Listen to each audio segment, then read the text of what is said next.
nós vamos iniciar a palavra desse culto de estudo e oração da Igreja Batista Ágape em Indaiatuba. Esse culto que há 9 semanas o Espírito Santo do Senhor está ministrando nos nossos corações, a partir dos salmos, dos hinos, não é? Dos cânticos. A gente está sistematizando, está estudando, mas é evidente que estamos sendo ministrados também pelo Espírito Santo, não é? A gente vem classificando alguns salmos e hoje não é diferente. Hoje nós vamos ser ministrados pelo Espírito Santo, eu tenho certeza disso, através de um salmo da categoria Salmos Históricos, que conta a história de Israel, em alguns eventos, em alguns períodos, tá certo? Existem aí aproximadamente 5 a 6 salmos históricos, não é? Nós escolhemos um aqui para ministrar, que conta a retrospectiva de Israel, não é? A retrospectiva do povo de Deus, não é? E é importante nós termos essa retrospectiva, e o objetivo do Senhor nesse salmo, nesse hino, não é? Nesse cântico, é trazer à memória, não é? Trazer à memória pontos importantes que a nação de Israel passou. Trazer à memória para que a gente verifique tudo aquilo que o povo fez de bom, que tudo aquilo que a gente faz de bom mediante a vontade de Deus, isso, né? Isso nas nossas vidas é bênção, ou infelizmente em algumas situações, não é? O povo ele foi negligente da palavra, não é? E isso gerou maldição para a vida do povo de Israel, tá certo? Mas na verdade o fundamental aqui, amados, é que a gente aprenda um pouco mais, que a gente seja ministrado pelo Espírito Santo, tá certo? Cujo objetivo é esse. A gente sempre está crescendo na estatura de varão perfeito, que é Cristo Jesus, né? Para nos tornarmos cada vez mais adoradores do Senhor. E esse salmo, ele tem alguma peculiaridade, não é? Ele tem uma observação que ele foi utilizado, o início dele, pelo menos, até o verso 6º, 7º, ele foi utilizado, não é? Pelos hebreus, né? Pelos israelitas, quando eles estavam carregando a arca da aliança, né? De Obed-Edom, não é? E é lindo a gente ver isso, porque aparece na própria palavra, não é? Que eu separei até aqui, não é?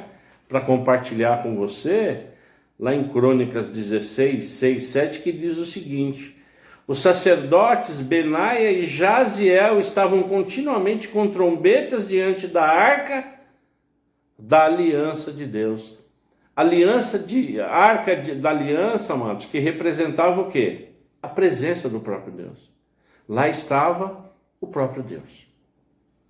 Não é por isso que eles adoravam a arca naquele momento, não é? Eles tinham muito cuidado e louvavam e glorificavam aquele artefato, porque lá estava a presença de Deus, lá estava a glória de Deus. Foi naquele dia que Davi, o rei Davi, encarregou pela primeira vez Asaf e seus irmãos de celebrarem com hinos o Senhor. Num determinado momento nós vamos estudar um hino de Asaf, que também era o quê? Era um compositor, e que louvava, e que também o quê? Adorava o santo nome do Senhor. Então, na verdade, o que a gente aprende com tudo isso? Que há sempre um movimento do povo de Deus, para com o Senhor. E o Senhor, em contrapartida, sempre protege pela sua presença e pela sua glória o seu povo. Amém? E é o que acontece hoje. Com a presença de Jesus Cristo hoje, nós não adoramos mais a arca. Nós adoramos quem? A Cristo Jesus. Que Ele proporcionou e proporciona a própria presença de Deus na minha vida e na sua vida. Só que o objetivo dele continua o mesmo. Ele espera o quê? Esses nossos movimentos, como por exemplo o culto de estudo e oração, que nós estamos onde? Dedicados exclusivamente para quê, amados? Para ouvir, para cantar, para louvar, para adorar, tá certo? Né? Então, na verdade, hoje nós estamos contemplando com o nosso tempo, não é? A glória de Deus. Então eu convido você, convido a igreja, para que a gente caminhe junto no Salmo 105, 105. Eu convido você a abrir o Salmo histórico de número 105. Eu estarei lendo partes desses salmos e ministrando, ensinando, não é? O que efetivamente ele quer dizer. Né? O que Deus, na verdade, não é? Ele quis, na verdade, o quê? Ministrar. Não é? Salmo 105. A partir do verso 1. Deem graças ao Senhor, invoquem o seu nome, tornem conhecidos entre os povos os seus feitos, cantem a Deus, cante louvores a Ele, falem de todas as suas maravilhas, gloriem-se no seu santo nome, alegre-se o coração dos que buscam o Senhor, busquem o Senhor e o seu poder, busquem continuamente a sua presença, lembre-se das maravilhas que se fez, dos seus prodígios, dos juízos de seus lábios, vocês, descendentes de Abraão, seu servo, vocês, filhos de Jacó, seus escolhidos. Então, na verdade, esse trecho ele era entoado, não é? Quando o quê? Quando o povo de Israel, nesse determinado momento, ele levava a arca. Então, na verdade, eles davam graças a Deus, graças ao Senhor. Então, eles cantavam, louvavam, exaltavam o nome do Senhor, glorificavam o nome do Senhor pela presença do Senhor.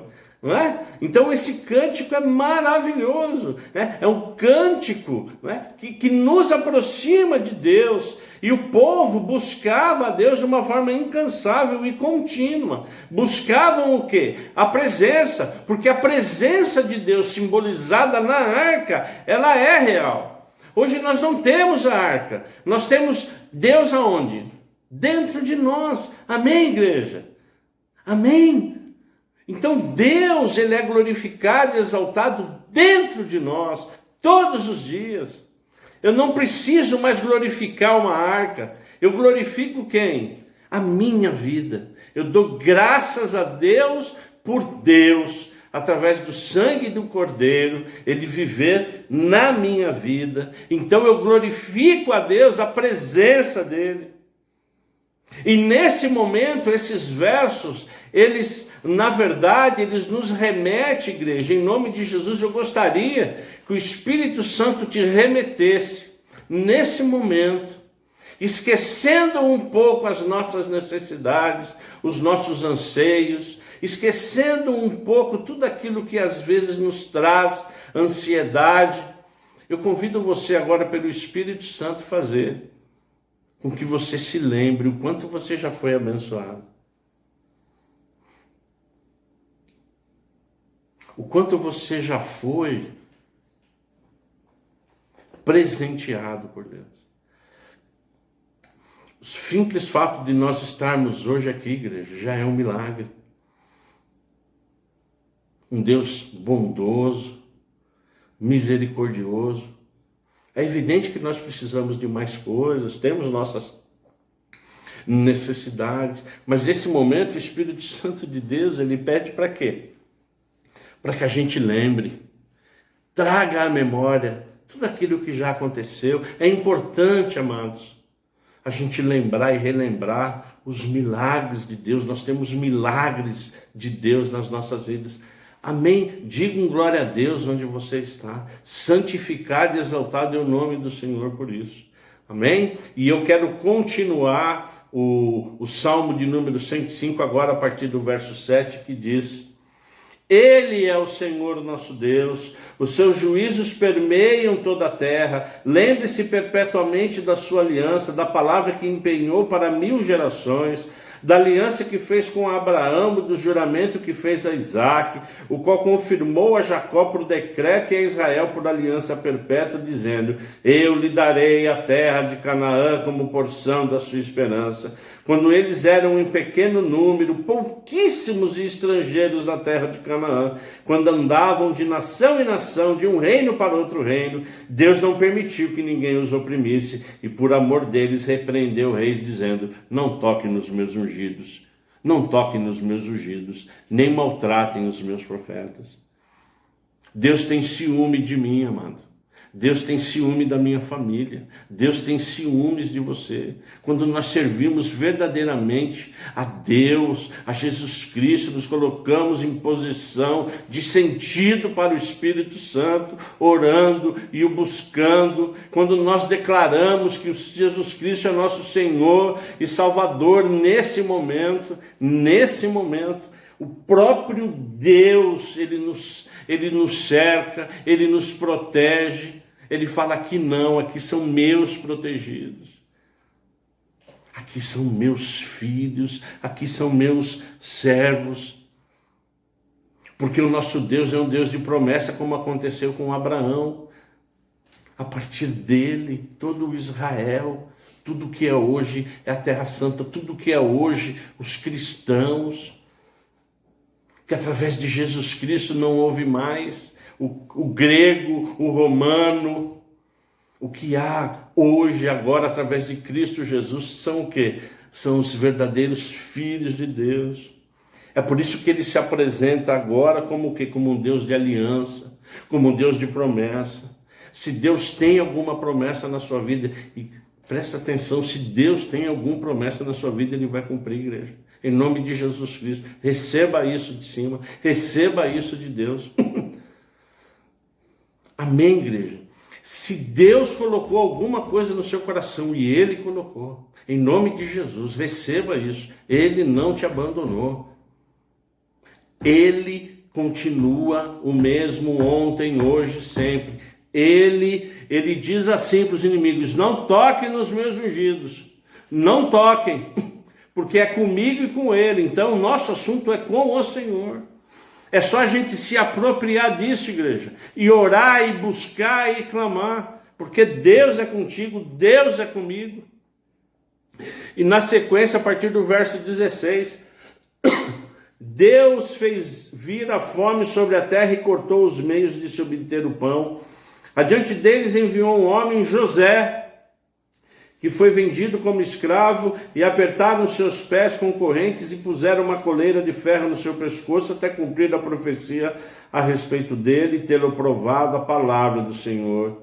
O rei mandou soltá-lo, o dominador dos povos o pôs em liberdade, constituiu o senhor de sua casa e administrador de tudo o que possuía, para como bem quisesse sujeitar os seus príncipes e ensinar a sabedoria do quê? Aos seus anciãos. Não é? Então Deus levanta Abraão, Isaque, Jacó e seus filhos num determinado momento, não é? Com fome, não é? Os irmãos de José tentaram contra a vida dele. José, que foi para o Egito como escravo, não é? De lá se tornou um governador em função do que? Da temência dele a Deus. Abaixo do faraó, quem mandava era José. Num determinado momento, Israel com fome, aquele povo, eles foram levados ao Egito, porque no Egito havia fartura em função do homem de Deus, que é José, e é exatamente isso, amados, que a palavra de Deus está dizendo, não é? Que quando Deus, Ele tem uma promessa, e tinha essa promessa, e tem essa promessa até hoje, não é? O povo, ele saciou a sua fome. O povo, durante a estadia deles no Egito, através da vida de José, não é? Eles foram saciados. O único probleminha aqui, amados, é que Deus não mandou eles ficarem na terra do Egito. Mandou eles voltarem, porque eles estavam aonde? Eles desceram de Canaã, da terra prometida. Mas aí eles ficaram. Eles ficaram, o povo ficou, o povo foi crescendo, Faraó morreu, José morreu, e dessa forma o povo se tornou o quê? Um povo escravo. E aí a gente continua dizendo a partir do verso 25: mudou o coração dos egípcios para que odiassem o seu povo e usassem de astúcia para com os seus servos. Mudou. O Faraó morreu. José morreu. Então mudou. O povo se tornou o quê? Escravo. Deus lhes enviou Moisés, seu servo, e Arão, a quem havia escolhido, por meio das quais fez entre eles os seus sinais e maravilhas na terra de Cã. Enviou trevas e tudo escureceu, e Moisés e Arão não foram rebeldes à sua palavra. Transformou-lhes as águas em sangue, e assim lhe fez morrer os peixes. A terra deles produziu rãs em abundância, até nos aposentos dos reis. Deus falou e vieram nuvens de moscas e piolhos em toda a terra do Egito. Por chuva deu-lhes granizo e fogo chamejante naquela terra, devastou-lhe os vinhedos e os figueirais e quebrou-lhe as árvores da terra deles. Ele falou e vieram os gafanhotos e lagartas sem conta, que devoraram toda a vegetação do país e comeram o fruto dos seus campos. Também feriu de morte todos os primogênitos da terra deles, as primícias do seu vigor. Então Deus fez sair o seu povo como prata e ouro, e entre as suas tribos não havia um só inválido. O Egito se alegrou quando eles saíram, porque lhes tinham infundido o quê? O terror. Louvado e exaltado seja o santo nome, amados. Né? Porque Deus, quando Ele chamou para a abundância, e quando chama para a abundância, amados, Ele dá abundância. Só que Deus, quando chamou para a fome, vem a fome. Quando Deus chama, não é, para o cativeiro, vem o cativeiro. Quando Deus chama a liberdade, acabamos de ver, vem a liberdade. Não é? Na verdade, tudo depende de quê, igreja? Tudo depende do nosso posicionamento. É exatamente isso que esse salmo histórico está revelando. Jacó, ele desceu para o Egito, mas ele não tinha que ficar no Egito. Deus deu Canaã lá em cima, não deu o Egito aqui. Às vezes Deus dá Canaã, que é o deserto, mas a gente não quer o Canaã e pensa que Egito circunstancialmente é melhor. A abundância nesse momento é melhor. Mas nós precisamos ouvir mais a palavra de Deus. Eu não sou diferente de você. Eu me incluo exatamente nesse ponto. Quando eu ouço a palavra de Deus, mesmo que o deserto, naquele momento, seja pior para nós, naquele momento, mas se é a vontade de Deus, Ele vai providenciar um oásis, mas que a gente volte e fique onde? Na terra. Passado 400 anos, o povo ainda demorou 40 anos para voltar para Canaã. Foram quase 500 anos, amado. Mais ou menos o tempo que tem o nosso querido Brasil. Não é? Porque a mesma Canaã que Josué e Caleb e todos os egípcios entraram, não é? Que eles entraram lá por Jericó, é a mesma Canaã que desceu Jacó e os seus filhos. Amém? Demorou 500 anos para eles voltarem em função de uma desobediência. Versos 39 e 41, Deus estendeu uma nuvem que lhes servisse de todo e um fogo para iluminar de noite. Pediram e Deus lhe deu cordoniza e saciou com pão e céu. Fendeu a rocha e dela brotaram águas que correram como um rio. Aqui evidentemente está o quê? Evidenciado toda a proteção, todo o cuidado, todo o matar de fome, o matar de sede que Deus faz, mesmo às vezes nós estando na desobediência. E fechando, a partir do verso 42 e fechando, porque estava lembrado da sua santa palavra e de Abraão, seu servo. Ele conduziu o seu povo com alegria e com júbilo e os seus escolhidos. Deu-lhe as terras das nações, e eles se apossaram do fruto do trabalho dos povos, para que lhe guardassem os preceitos e lhe observassem a lei. Amém? Prosperidade, amados. O povo de Deus deve retribuir. É só isso que Deus pede. Para que eu e você, a gente retribua em obediência todos os atos de amor do Senhor. Todos. Todos. É só isso, amados. O verso 45 está claro. Para que lhes guardassem os preceitos e lhe observassem as leis. É o que Deus pede. Para que a gente guarde, observe e guarde as leis. Porque todos os privilégios que Deus dá para mim e todos os privilégios que Deus traz para você e dá para você trazem responsabilidade para nós. Nós temos responsabilidades. Amém? Nós servimos um Deus maravilhoso, um Deus de promessa, um Deus de misericórdia, mas tudo isso também traz o quê? A responsabilidade. É uma só: obediência. Obediência à palavra, obediência à vontade dele. Amém? E fechando, mais uma última coisa que Deus ele gostaria que eu e você estivesse um coração agradecido. Amém, igreja? Amém? Deus abençoe. Nós estaremos orando agora essa palavra. Depois você já sabe a liturgia. Tocando no seu coração, igreja. Abra o áudio, por favor, e ore também. Tá bom? Ore agradecendo, faça algum pedido. Depois, no final, nós estaremos orando por todos os pedidos. Mas deixe o Espírito Santo ministrar no seu coração. Pai, em nome de Jesus Cristo, Pai, eu te agradeço. Eu te agradeço por esse salmo, Pai, que ele faz nós lembrarmos a sua vontade, alguma desobediência, obediência, chuvas, sol, bênção. Tivemos a oportunidade, Pai, de relembrar alguns fatos importantes que o Senhor proporcionou ao seu povo. Fatos como promessa, o Senhor é um Deus de promessa e eu louvo a Deus por isso. Tudo aquilo que o Senhor promete, o Senhor cumpre. Louvado e exaltado é seu nome por isso. Que o Senhor renova a sua misericórdia todos os dias das nossas vidas, Pai. Eu te agradeço também por isso. Eu te peço em nome de Jesus, Papai, que nós sejamos sempre gratos a Ti. A sua palavra diz: dai graça.